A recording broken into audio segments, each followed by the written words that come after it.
Dental tips in 2 মিনিটসের নতুন একটা এপিসোডে স্বাগত জানাচ্ছি। আমরা কিন্তু প্রতিদিন আমাদের দাঁতের কিছু না কিছু ক্ষতি করছি। এটা হলো প্রপারলি ব্রাশ না করার কারণে হতে পারে। আবার এমনও হতে পারে যে আমরা ঘুরতে এসে আমরা যখন সমুদ্রের সামনে যাচ্ছি বা সমুদ্রের সামনে অনেক বাতাসের মধ্যে দাঁড়িয়ে আছি, সেই সময়ও কিন্তু আমাদের দাঁতের কিছুটা ক্ষতি হচ্ছে। কিভাবে? এই যে ধরেন আমরা যখন সি বিচে ঘুরতে যাই তখন প্রচুর বাতাসের সামনে আমরা যখন দাঁড়াই, প্রথমত হলো আমাদের মুখের ভেতরটা শুকনা হয়ে যায় অনেক বাতাসে। দ্বিতীয়ত হলো সমুদ্রের সামনে যে সানলাইট, এই সানলাইটের ইউভি রে আমাদেরকে আমাদের ঠোঁটের, আমাদের স্কিনের ক্ষতি করতে পারে।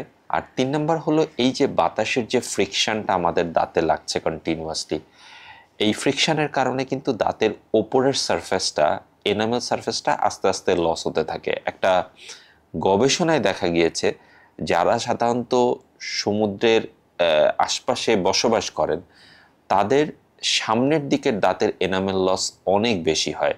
আমরা যারা একটু শহরের দিকে থাকছি বা সমুদ্র থেকে অনেক দূরে থাকছি তাদের থেকে। সো এটা কিন্তু খুবই অ্যালার্মিং যে আমরা যদি খুব ফ্রিকুয়েন্টলি সমুদ্রের পাড়ে বেড়াতে যাই এবং অনেকটা সময় সমুদ্রের পাড়ে আমরা যদি কাটাই, সেক্ষেত্রে কিন্তু বাতাসের ফ্রিকশানে আমাদের মুখের ভেতরটা শুকনো হয়ে যেতে পারে, যেখান থেকে দাঁতে ক্যাভিটির পরিমাণ বাড়বে, দাঁতের ওপরের যে এনামেল সারফেস এটা কিন্তু ধীরে ধীরে নষ্ট হতে পারে। এটা থেকে প্রিভেনশনের জন্য কি করা যায়? যখন সমুদ্রের পাড়ে বেড়াতে যাব তখন আমাদেরকে প্রচুর পরিমাণে হাইড্রেটেড থাকতে হবে। সো আমরা চেষ্টা করব অনেক বেশি পানি খাওয়ার। আবার এক্ষেত্রে আবার একটা বিপদ হতে পারে যে আমরা যদি অ্যাসিডিক জুস বা অ্যাসিডিক ড্রিঙ্কসগুলো অনেক বেশি পরিমাণে খাই, সেক্ষেত্রে কিন্তু দাঁতের এই অ্যাসিডিক এনভায়রনমেন্টের কারণে দাঁতের এনামেল সারফেস লস হবে। এটার ক্ষেত্রেও আমাদেরকে খেয়াল রাখতে হবে যে কোনো অ্যাসিডিক ড্রিঙ্কস খাওয়ার পরপরই যাতে আমরা ব্রাশ না করে ফেলি। আমাদের মুখকে একটু সময় দিতে হবে বা দাঁতগুলোকে একটু সময় দিতে হবে এই অ্যাসিডটাকে নিউট্রালাইজ করার জন্য। এবং এটার জন্য যেটা করা যায় যে যে কোনো অ্যাসিডিক ড্রিঙ্কস খাওয়ার 30 মিনিট অপেক্ষা করে তারপর আমরা ব্রাশ করব।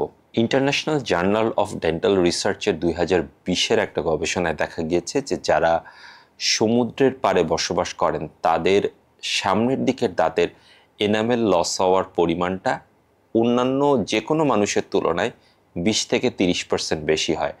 সো যারা সমুদ্রের তীরে আছেন তাদেরকে অবশ্যই এ ব্যাপারে সতর্ক থাকতে হবে। চেষ্টা করতে হবে তাদের মুখটাকে হাইড্রেটেড রাখার জন্য এবং অনেক বেশি বাতাসটাকে অনেকটা লম্বা সময় ধরে অ্যাভয়েড করার জন্য।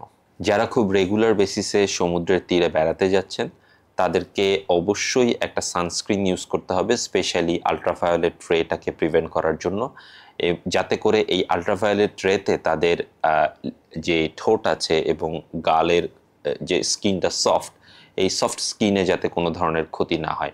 এক্ষেত্রে কিন্তু তারা চাইলেই যে কোনো একটা ভালো ব্র্যান্ডের সানস্ক্রিন ইউজ করতে পারেন। আর মুখের ভেতরটাকে হাইড্রেটেড রাখার যে উপায় বললাম, পানি পান করা অথবা পাশাপাশি সুগার ফ্রি চুইংগাম আছে, এই সুগার ফ্রি চুইংগামটাকে ইউজ করলে কিন্তু মুখের ভেতরটা হাইড্রেটেড থাকবে। সো আলটিমেটলি দেখা যাচ্ছে যে আমরা যারা বিচে ঘুরতে পছন্দ করি, সমুদ্রের পাড়ে যেতে পছন্দ করি, তারা কিন্তু চাইলেই সমুদ্র পাড়ে যেতে পারি, কিন্তু আমাদেরকে আমাদের নিজেদের দাঁত এবং মুখের ব্যাপারটাকে প্রোটেক্ট করার দিকেও খেয়াল রাখতে হবে। আমাদেরকে চেষ্টা করতে হবে আমরা যাতে প্রপার প্রোটেকশন নিয়ে সমুদ্রের পাড়ে যাই, যাতে বেড়াতে গিয়ে আমাদের দাঁত এবং মুখের কোনো ধরনের ক্ষতি না হয়। আশা করি আজকের ভিডিওটা সবার ভালো লাগবে। ভালো লাগলে অবশ্যই শেয়ার করে দিবেন। সবাই ভালো থাকবেন, সুস্থ থাকবেন। আল্লাহ হাফেজ।